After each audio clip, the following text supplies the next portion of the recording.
മുൻ മുഖ്യമന്ത്രി പിണറായി വിജയൻ്റെ വീട്ടിൽ റെയ്ഡ് നടത്തുന്നതുമായി ബന്ധപ്പെട്ട ശക്തമായ പ്രതിഷേധങ്ങളാണ് എല്ലായിടത്തും നടന്നുകൊണ്ടിരിക്കുന്നത്. പഴയങ്ങാടിയിലും പ്രതിഷേധ പ്രകടനം മറ്റ് പരിപാടികളും നടന്നിട്ടുണ്ട്. ഇപ്പോൾ പി കെ ശ്രീമതി ടീച്ചർ നമ്മോടൊപ്പം ചേരുകയാണ്. ടീച്ചർ, എന്താണ് ഈ റെയ്ഡുമായി ബന്ധപ്പെട്ട് പറയാനുള്ളത്? ഇത് തികച്ചും രാഷ്ട്രീയ പ്രേരിതമാണ്. ഒന്ന്.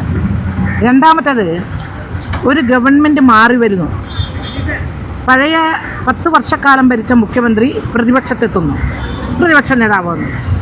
ഒരു 4 ദിവസം കഴിയുമ്പോൾ ഇപ്പോഴത്തെ മുഖ്യമന്ത്രി ഇന്ത്യൻ പ്രധാനമന്ത്രിയെ കാണുന്നു. കണ്ടതിൻ്റെ പിറ്റേ ദിവസം ഇവിടെ തിരിച്ചെത്തുമ്പോഴത്തേക്കും ഇഡിയും പരിവാരങ്ങളും വലിയൊരു ഫോഴ്സോടുകൂടി കേരളത്തിൻ്റെ മുൻ മുഖ്യമന്ത്രിയെ വീട്ടിൽ ചെന്ന് ഒരുതരം ഭീഷണിപ്പെടുത്തുക എന്നുള്ളത് തന്നെയല്ലേ അത്. എത്രയോ ആളുകൾ വന്ന് മുൻ മുഖ്യമന്ത്രിയെ വേട്ടയാടുന്നു. ഇതിന് വേട്ടയാടൽ എന്നാണ് പേര്, അല്ലാതെ അന്വേഷിക്കലല്ല. കുറ്റാന്വേഷണ സംഘത്തിൻ്റെ ഒരു അന്വേഷണ രീതിയല്ല ഇപ്പോൾ കണ്ടത്. രാവിലെ ഉണർന്നെഴുന്നേൽക്കുന്നതിന് മുമ്പ് മറ്റാരും അറിയാനില്ല, പത്രക്കാർക്കൊക്കെ വിവരം കൊടുത്തിട്ടുണ്ട്.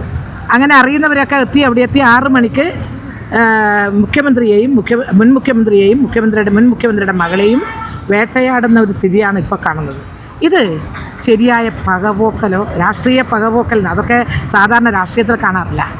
ഒരിക്കലും ഈ പ്രായത്തിൽ 10 വർഷക്കാലം കേരളത്തിലെ ജനങ്ങളുടെ ആകെ പ്രീതി നേടിയ, പ്രത്യേകിച്ച് ക്ഷേമ പ്രവർത്തനങ്ങളിലൂടെ ഒരിക്കലും നടക്കാത്ത രീതിയിലുള്ള വികസന പ്രവർത്തനങ്ങളിലൂടെ കേരളത്തിലെ ബഹുജനങ്ങളുടെ അംഗീകാരവും പ്രശസ്തിയും പ്രീതിയും നേടിയിട്ടുള്ള ഈ കേരളത്തിൻ്റെ മുൻ മുഖ്യമന്ത്രി സഖാവ് പിണറായിയെ ഈ രൂപത്തിൽ കാടത്തം എന്ന് മാത്രമേ ഇതിന് പറയാൻ പറ്റൂ. കേന്ദ്ര ഗവൺമെൻറ്റിൻ്റെ കുറ്റാന്വേഷണ സംഘമായിരിക്കാം, പ്രത്യേകിച്ച് സാമ്പത്തിക രംഗത്തെ ഈ ഇഡി എന്ന് പറയുന്ന ഫോഴ്സിനെ ബഹുമാനപ്പെട്ട കോടതി പോലും അങ്ങേയറ്റം നിശ്ചിതമായി വിമർശിച്ചിട്ടുണ്ട്. നിങ്ങൾ എന്താണ് ഈ ചെയ്യുന്നത്? നിങ്ങൾക്ക് എന്തിൻ്റെ തെളിവിൻ്റെ അടിസ്ഥാനത്തിലാണ് ചോദ്യം ചെയ്യുന്നത് ഇവരെയൊക്കെ എന്നൊക്കെ മുൻപ് പറഞ്ഞിട്ടുണ്ട്.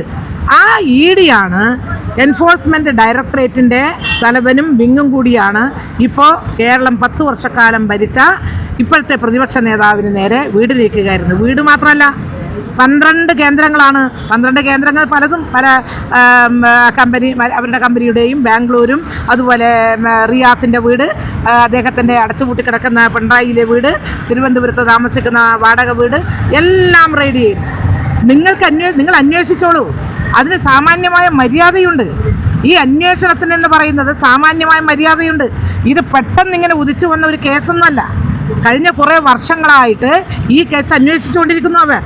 ആ അന്വേഷിച്ചുകൊണ്ടിരിക്കുന്നതിനിടയിൽ അന്നത്തെ മുഖ്യമന്ത്രിയുടെ മകൾ ശ്രീമതി വീണ അന്വേഷണത്തിൽ പങ്കെടുത്തിട്ടുണ്ട്, അന്വേഷണവുമായി സഹകരിച്ചിട്ടുണ്ട്. അങ്ങനെ സഹകരിച്ച് ആവശ്യപ്പെട്ട രേഖകളെല്ലാം കൊടുത്തു. വിജിലൻസ് കോടതി തള്ളി, 2 പ്രാവശ്യം തള്ളി, ഹൈക്കോടതിയും തള്ളി.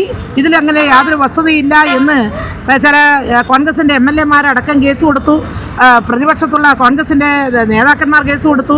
അതിലൊന്നും യാതൊരു തരത്തിലും കോടതിക്ക് കണ്ടെത്താൻ കഴിയാത്ത ഒരു കാര്യം ഇപ്പം മുഖ്യമന്ത്രി സ്ഥാനം പോയി എന്ന് കാണുമ്പോഴത്തേക്കും ഇത്ര പെട്ടെന്ന് ഈ രൂപത്തിൽ വീട് റെയ്ഡ് ചെയ്യുക എന്ന് പറഞ്ഞാൽ അതിൻ്റെ അർത്ഥം ഈ കേരളത്തിൽ പ്രവർത്തിച്ചു കൊണ്ടിരിക്കുന്ന അധ്വാനിക്കുന്നവരുടെ തൊഴിലാളി വർഗത്തിൻ്റെ പാർട്ടിയായ CPIM-നെ തകർത്തുകൊണ്ട് വേണം BJP-ക്ക് ഇവിടെ വാഴാൻ. ഇതിനെ ഈ ഒരു വേട്ടയാടൽ അങ്ങേറ്റം ജനാധിപത്യ വിരുദ്ധമാണെന്ന് മാത്രമല്ല ഫാസിസ്റ്റ് ശൈലിയാണ്. ഈ ഫാസിസ്റ്റ് ശൈലിയെ കേരളത്തിലെ ബഹുജനങ്ങളാകെ എതിർക്കുമെന്ന് ഉറച്ച വിശ്വാസം എനിക്കുണ്ട്.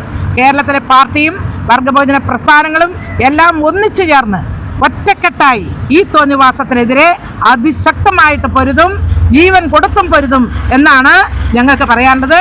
ഇത് തോന്നിവാസമാണ്. ഒരു ഭരണകൂടം മാറുമ്പോഴത്തേക്കും ആ ഭരണകൂടത്തിന് നേതൃത്വം കൊടുത്ത ഏറ്റവും പ്രധാനപ്പെട്ട ഞങ്ങളുടെ സമുന്നത നേതാവിനെ ഈ രൂപത്തിൽ ഒരുതരം നരവേട്ട എന്ന് തന്നെ പറയാം. ഈ പ്രായത്തിലുള്ള ഒരു വ്യക്തിയെ ഈ രൂപത്തിൽ വേട്ടയാടുന്നത് അങ്ങേയറ്റം തോന്നിവാസമാണ്. ഈ ധിക്കാരം, ഈ ധാർഷ്ട്യം നിറഞ്ഞ നടപടി കേന്ദ്ര സർക്കാരും അവർക്ക് പലതരത്തിലുള്ള സംശയങ്ങൾ കേരളത്തിലെ ഗവൺമെൻറ്റിനെ കുറിച്ച് ഉയർന്നു വന്നിട്ടുണ്ട്. അങ്ങനെ ഉണ്ടെങ്കിൽ ആ ഗവൺമെൻറ് നേതൃത്വം കൊടുക്കുന്നവരും ഇതിനെ സംബന്ധിച്ച് മറുപടി പറയണം. പ്രത്യേകിച്ച് ഇങ്ങനെയുള്ളൊരു സംഭവം BJP ഗവൺമെൻറ്റിൻ്റെ നേതൃത്വത്തിൽ വന്നാൽ കേരളം ഭരിക്കുന്ന ഇന്നത്തെ മുഖ്യമന്ത്രി എന്തുകൊണ്ടാണ് മൗനം പാലിക്കുന്നത്? ഈ കാര്യത്തെ സംബന്ധിച്ച് അദ്ദേഹത്തിൻ്റെ അഭിപ്രായം എന്ത്? പറയാൻ അദ്ദേഹത്തിന് ഉത്തരവാദിത്വമില്ലേ? ഒരു മുൻ മുഖ്യമന്ത്രിയല്ലേ? അപ്പോൾ ഇപ്പോഴത്തെ മുഖ്യമന്ത്രിയുടെയും കൂടി സഹകരണത്തോടു കൂടിയാണോ ഈ രൂപത്തിൽ നടക്കുന്നത് എന്ന് സംശയിച്ചാൽ ആരും തെറ്റു പറയില്ല. ഈ കേരളത്തിൽ വീണ്ടും ശക്തമായ ഇടതുപക്ഷം തിരിച്ചു വരും, എന്താ പറയേണ്ടത്? അതിനെന്താ സംശയം? എത്ര പ്രാവശ്യം ഇടതുപക്ഷം വളരെ താഴ്ന്ന നിലയിലെത്തിയിട്ടുണ്ട്. ഞാൻ ഇവിടുന്ന് ഇവിടെ ഈ പ്രദേശം ഉൾക്കൊള്ളുന്ന അന്നത്തെ പയ്യന്നൂർ മണ്ഡലത്തിന്റെ പ്രതിനിധിയായിട്ട് ആദ്യം എത്തിയപ്പോൾ വെറും 40 ആളെ ഉണ്ടായിട്ടുള്ളൂ. ആ 40 പേര് പൊരുതി സഖാ VS-ന്റെ നേതൃത്വത്തിൽ പോരാട്ടങ്ങൾ നടത്തി. അന്നത്തെ ഗവൺമെന്റിന്റെ അതേ രൂപത്തിലുള്ള ഗവൺമെന്റ് ആയിപ്പോഴും ഒരു തരത്തിലുള്ള ഒരു ഒരുമയും ഐക്യവും ഇല്ലാത്തൊരു ഗവൺമെന്റാണ്. അസ്വാരസ്യം പുറപ്പെട്ടിട്ടുണ്ട്. എത്ര കാലം ഈ ഗവൺമെന്റ് നിൽക്കുമെന്ന് പറയാൻ ആർക്കും കഴിയില്ല. ഈ 35 ആളെന്ന് പറയുന്നത് പ്രതിപക്ഷത്തിരുന്നുകൊണ്ട് പൊരുതും ജനങ്ങൾക്ക് വേണ്ടി. അങ്ങനെ പൊരുതി മുന്നേറും. അടുത്ത പ്രാവശ്യം 100 അല്ല, ചിലപ്പോൾ 102 അല്ല, 115 സീറ്റും ഇടതുപക്ഷ ജനാധിപത്യ മുന്നണി വാങ്ങും. അതിനുള്ള കരുത്തൊക്കെ ഈ കേരളത്തിലെ പാർട്ടിക്കുണ്ട്. എന്തായാലും ED-യുടെ നേതൃത്വത്തിൽ നടന്നു വരുന്നത് രാഷ്ട്രീയ പ്രേരിതമായിട്ടുള്ളൊരു റെയ്ഡാണെന്നാണ് PK ശ്രീമതി ടീച്ചർ പറഞ്ഞു വെക്കുന്നത്. ക്യാമറമാൻ പ്രണവ് പെരുവാമ്പയോടൊപ്പം നികേഷ് താപം, നെറ്റ്വർക്ക് ന്യൂസ്.